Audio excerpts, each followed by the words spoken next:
എന്നെ നിർമ്മല ചേച്ചിയുടെ വീട്ടിൽ പറഞ്ഞേക്കരുത്. ഞാൻ പോവില്ല. എന്തു പറ്റി മോനെ? ഞാൻ പായസവും കൊടുത്തിട്ട് നിർമ്മല ചേച്ചിയുടെ വർത്താനം പറഞ്ഞുകൊണ്ടിരിക്കുകയായിരുന്നു. അപ്പൊ മോഹൻ ചേട്ടാ അവിടെ വന്നിട്ട് എന്നോടൊരു ചാട്ടം. നീ ഇവിടെ എന്ത് ചെയ്യുന്നു? വീട്ടിൽ പോടാന്നൊക്കെ പറഞ്ഞു. ഇനി വേണേ മോഹൻ ചേട്ടൻ കൊണ്ടുവന്ന് കൊടുക്കട്ടെ. മോഹൻ അവിടെ വന്നിരുന്നു. അവൻ എന്തിനവിടെ പോയി?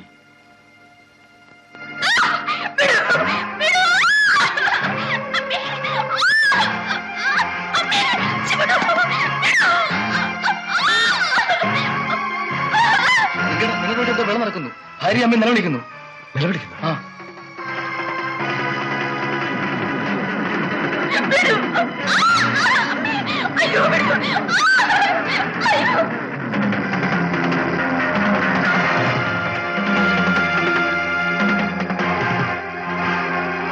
കമ്മീഷണർ അദ്ദേഹത്തിന്റെ വീടല്ലേ? ഗംഗേട്ടന്റെ വീട്ടിൽ എന്തോ ബഹളം നടക്കുന്നു. കാര്യം എന്താണെന്ന് അറിയില്ല. ഗംഗേട്ടൻ ഒരു വെട്ടുകത്തിയായിട്ട് ഓടുന്ന കണ്ടു. ആ